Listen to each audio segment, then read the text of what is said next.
हे हाय।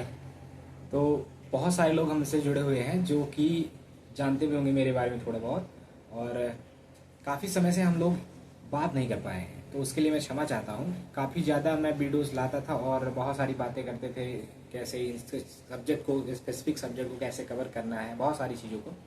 लेकिन कुछ समय से मेरी वीडियोस नहीं आ रही, तो उसके लिए मैं माफ़ी चाहता हूँ। और आज वीडियो इसलिए आई है क्योंकि मैंने एनटीपीसी यूजी का अंडर ग्रेजुएशन जो भी चल रहा है उसका एग्ज़ाम दिया था। तो मैंने सोचा कि क्यों ना मैंने जो दिया एग्ज़ाम है वो रिव्यू दूँ आपको, और उसके बेसिस पे आने वाले जो कैंडिडेट्स हैं जिनका एग्ज़ाम 17, 18, 19 को है, उनको थोड़ी सी हेल्प मिल सके।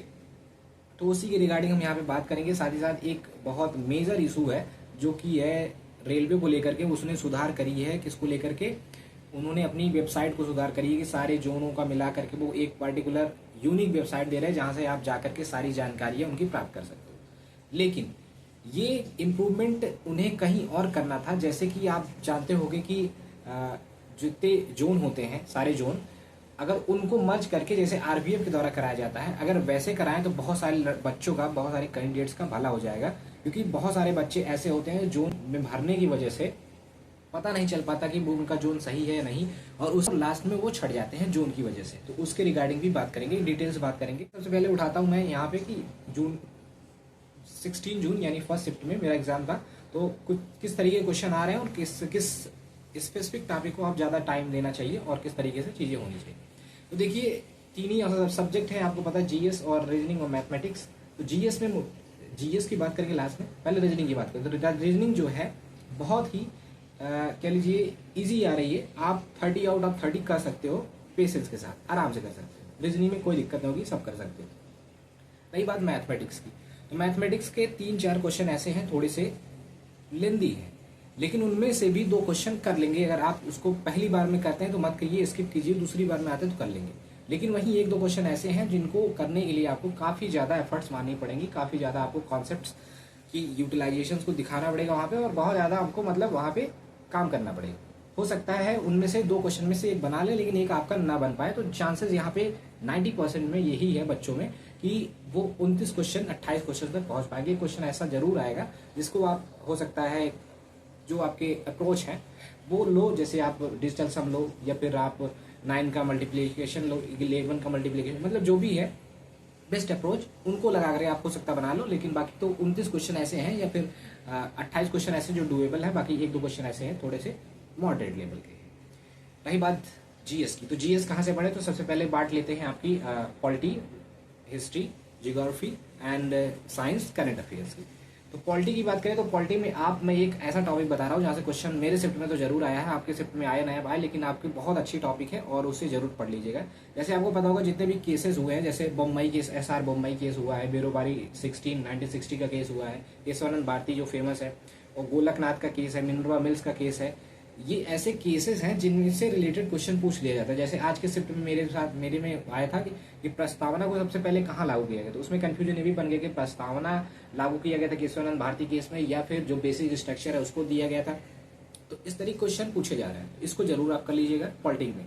और पॉलिटी में ही आर्टिकल्स जो है रिलेटेड टू द आपके, जैसे ये नागरिकता से, सिटीजनशिप से आर्टिकल जरूर पूछे जा रहे हैं। और आज के शिफ्ट में ही देखा जाए तो मेरे शिफ्ट में ये क्वेश्चन पूछा था स्वतंत्रता से रिलेटेड, जो भी आता है फ्रीडम से रिलेटेड आर्टिकल, तो वो सिंपल था, बना ले सकते थे। बात करते हैं ज्योग्राफी की, तो ज्योग्राफी में फॉरेस्ट जो है आपका चैप्टर, वो अच्छे तरीके से आप उसको पढ़िए क्योंकि वहां से क्वेश्चंस आ रहे हैं। आज के मेरे शिफ्ट में यहाँ पे पूछा था कि पड़ हरित यानी कि जो लीफलेस फॉरेस्ट है वो कहाँ पाई जाती है ज्यादातर, तो ट्रॉपिकल दिया था, टोंडा दिया था, उसमें आपका फॉरेस्ट दिया था, माउंटेन दिया था, जो भी है। तो इस तरीके से क्वेश्चन आ रहे हैं फॉरेस्ट टॉपिक से, जरूर आप पढ़ के जाइए। और भी जैसे आप वर्ल्ड हिस्ट्री, वर्ल्ड ज्योग्राफी में ज्यादा मत चले जाइए, छोटा बहुत इधर उधर, वो वर्ल्ड हिस्ट्री उठाएगा भी तो वो थोड़ा करंट से रिलेटेड उठा लेता है, तो उससे आप वर्ल्ड हिस्ट्री में, वर्ल्ड ज्योग्राफी में मत जाइए। बाकी बात करते हैं हिस्ट्री की, तो हिस्ट्री में जो आपकी एंशिएंट हिस्ट्री है, जैसे कि हड़प्पा सभ्यता है, वहां से क्वेश्चन अच्छे खासे क्वेश्चन बन रहे हैं। 2-3 क्वेश्चन आए थे और एक पैलियोलिथिक से रिलेटेड आया था, तो वो क्वेश्चन थोड़ा सा बहुत ज्यादा क्रिटिकल था। मुझे लगता है कि ज्यादातर लोगों ने उसे नहीं किया होगा क्योंकि काफी टफ क्वेश्चन था वो। कैसा मतलब अलग लेवल का वो क्वेश्चन था, पहली बार ऐसे देखने को क्वेश्चन मिला था, पैलियोलिथिक वाला जो आया था। और जिसमें पूछा था अपर पैलियोलिथिक में कौन से मनुष्य आए थे, तो इस तरीके से 4 मनुष्य की कैटेगरी देकर के पूछा था। ये हो गया। बात करते हैं कंप्यूटर की, तो कंप्यूटर में 4 क्वेश्चन आ रहे हैं और बहुत रैंडमली आ रहे हैं, तो जब कंप्यूटर टॉपिक आप पढ़ लीजिएगा उसमें से आपके फंस जाएंगे। एक्सेल वगैरह से जरूर क्वेश्चन आ रहे हैं, तो उसको आप जरूर ध्यान दीजिए। करते हैं करंट अफेयर्स की, जो कि बहुत ज्यादा रोल आता है बच्चों को, और साइंस की।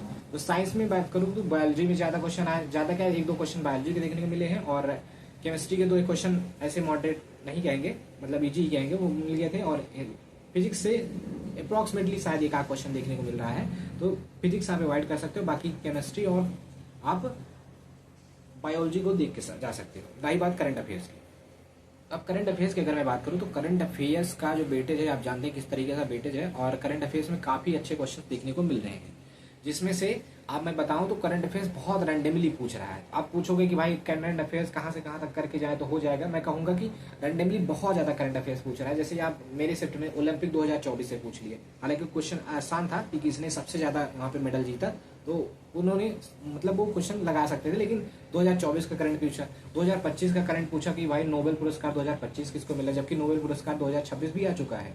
और इसी तरीके से 2025 में रैंक कितनी थी महिला शांति को लेकर के, और भी जो मतलब 2025 से रिलेटेड क्वेश्चन ज्यादातर पूछ रहे हैं। 26 से एक आध 2 क्वेश्चन आया था, बाकी करंट अफेयर्स के तो 25 करके जाइए, इनफ है। अब बात करते हैं कि भाई रेलवे को इम्प्रूवमेंट कैसा करना चाहिए। मैं मानता हूं कि रेलवे ने इम्प्रूवमेंट करी है कि भाई उन्होंने अपनी वेबसाइट सारी जो जितनी जोन की वेबसाइट होती थी उनको एक जगह कर दिया है। इसको अगर वो इम्प्रूव ना करके, मेरी बात अगर आप भी शायद इस बात से सहमत होगे कि इसको इम्प्रूव ना करके अगर वो ये कर देते कि इम्प्रूव ना करके, मेरी बात अगर आप भी शायद इस बात से सहमत होगे कि इसको इम्प्रूव ना करके अगर वो ये कर देते कि सारे जोन का जो वैकेंसी वाइज जो देते हैं, सारे जोन का जो वैकेंसीज देते हैं, जोन वाइज वैकेंसी, उसको अगर वो जो आरपीएफ की तरह देते हैं उसकी तरीके से अगर देने लगे, तो लगभग मैं मानता हूं जितने बच्चे जो डिजर्विंग होते हैं ड्यू टू कह लो आप गलत जोन चूज करने की वजह से वो आउट हो जाते हैं रेस से।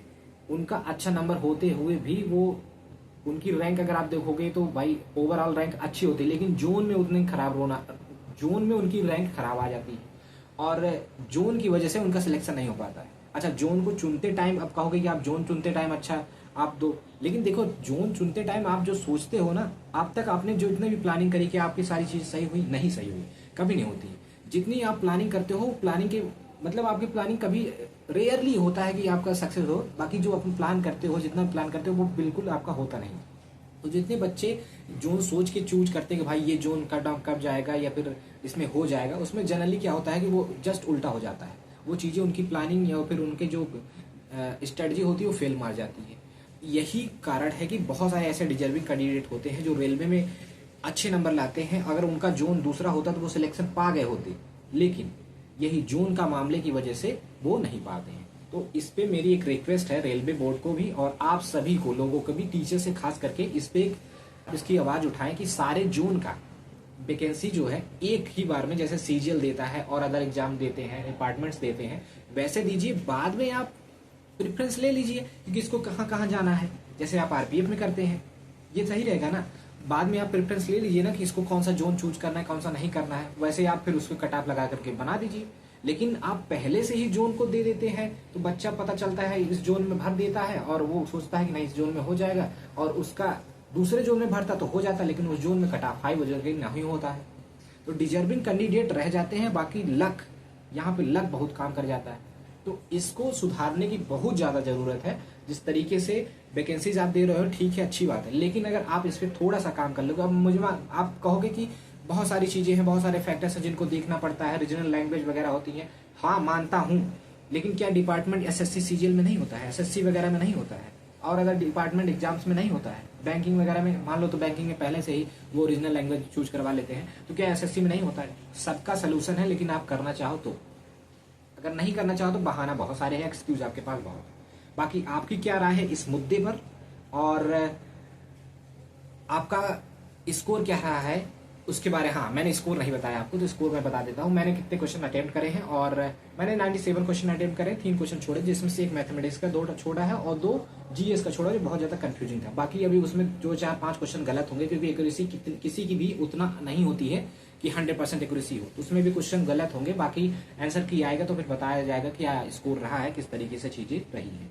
बाकी हाँ, जो मैंने दिया था पिछली बार वो उसमें सिलेक्शन नहीं हुआ है, इसी का कह लीजिए मैं इसी वजह से ये आवाज भी उठा रहा हूँ कि भाई ऐसे मेरी तरह ही बहुत सारे ऐसे कैंडिडेट्स हैं जिनका सिलेक्शन नहीं हुआ है due to choosing the wrong zone.